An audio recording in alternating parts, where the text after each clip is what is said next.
अस्सलाम वालेकुम। जी भाई, तो G20 समिट इंडिया में फाइनली इख्तिताम पज़ीर हुई और अगर आपको लग रहा है कि एशिया कप के अंदर इंडिया की विक्ट्री जो है ये G20 समिट के अंदर डिसाइड की गई और G20 समिट का मकसद पाकिस्तान की वो ख़तरनाक हार और श्रीलंका के अगेंस्ट इंडिया की वो ख़तरनाक जीत, ये मकसद था। तो आपको G20 समिट के बारे में सही तरह नहीं पता। आज हम आपको G20 समिट के बारे में बताने जा रहे हैं। तो इससे हमारे नेबर को, हमारे हमसाये को क्या फ़ायदे होंगे और इसकी क्या अहमियत है, इस बारे में हम आज बात करेंगे।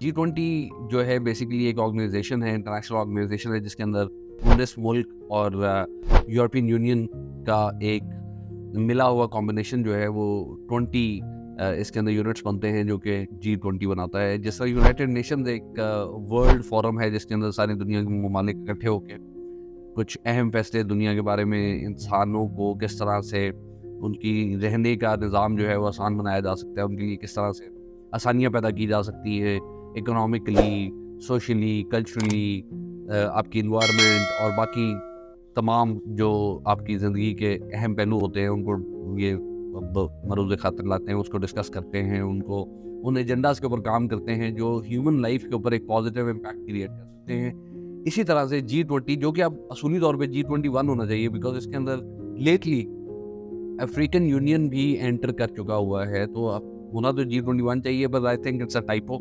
अभी तक ये इसको G20 ही कहते हैं।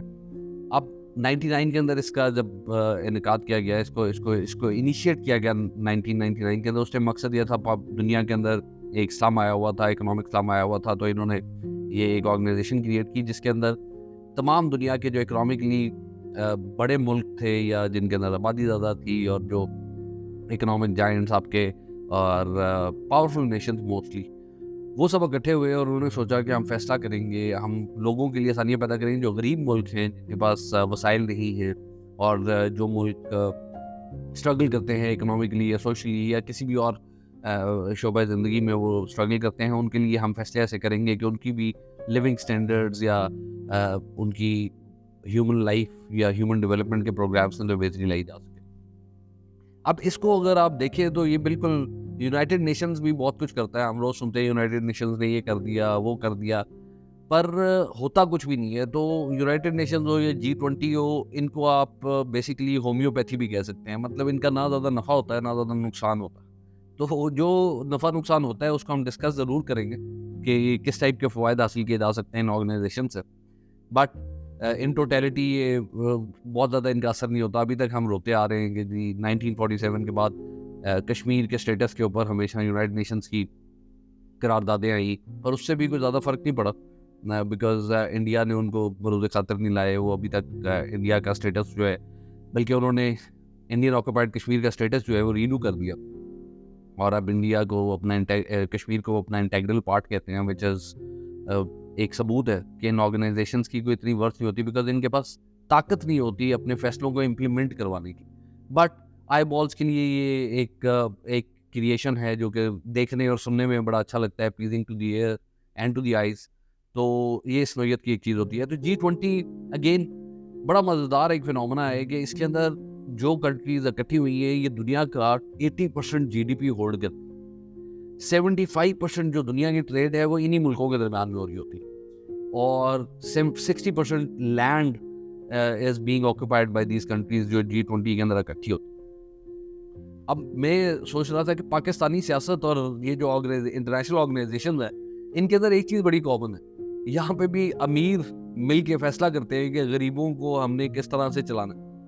और ये जो इंटरनेशनल ऑर्गेनाइजेशन है, ये इनके अंदर भी अमीर मुल्क मिल के फैसला करते हैं कि उन्होंने गरीब मुल्कों को किस तरह चलाना है। So this is one of the same thing. इसका आप इंटरनेशनल ऑर्गेनाइजेशन को आपने समझना है तो आप पाकिस्तानी पॉलिटिक्स को समझें।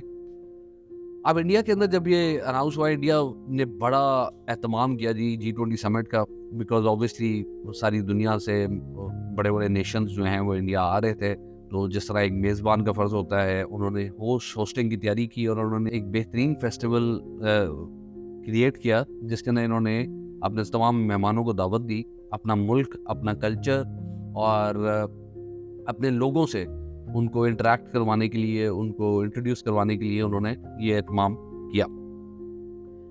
रशिया, फ्रांस, अमेरिका, चाइना, तमाम बड़े ममालिक, यूरोपियन यूनियन पूरा का पूरा वो वहाँ पे आए, तमाम मुल्कों के वज़राए आज़म, सदूर वहाँ पे आए और उन्होंने आके बड़ा अप्रिशिएट किया इंडिया की होस्टिंग को, बिकॉज़ इंडिया के लिए एक बड़ा अच्छा मौका था अपने आप को प्रेजेंट करने का दुनिया को, और दे टुक फुल एडवांटेज ऑफ इट, और उन्होंने बड़े अच्छी तरीके से अपने आप को रिप्रेजेंट किया और उन्होंने ये शो किया कि वो एक ग्लोबल इकोनॉमी है and they want to make maximum out of it. अब जिस तरह आप जानते हैं, हमारे घर भी अगर कोई मेहमान आता है वो हमेशा आपके लिए कोई तोहफा लेके आता है। जब पहली दफ़ा आ रहा हो तो ख़ुसूसन वो आपके लिए कोई तोहफे लेके आता है, कुछ चीज़ें लेके आता है। तो इन समिट्स के अंदर भी नॉर्मली जब आपका होस्ट मुल्क एक मुल्क बाकी सबको इनवाइट करता है, तो बाकी तमाम ममालिक आते हुए आपके लिए कुछ लेके आते हैं। कोई हम नॉर्मली तो घरों के अंदर मिठाई लेके चले जाते हैं, पर जब मुल्कों की बात आ जाए तो मुआहदे आते हैं, तो बड़ी-बड़ी आपके इंटरनेशनल एग्रीमेंट्स जो हैं वो साइन होने की उम्मीद हो जाती है। तो एट अ लार्ज आप पूरी दुनिया के अंदर कोई ये ऑर्गेनाइजेशन जो है फ़र्क डाल सके या ना डाल सके, इंडिविजुअली उस मुल्क को बड़ा बेनिफिट होता है।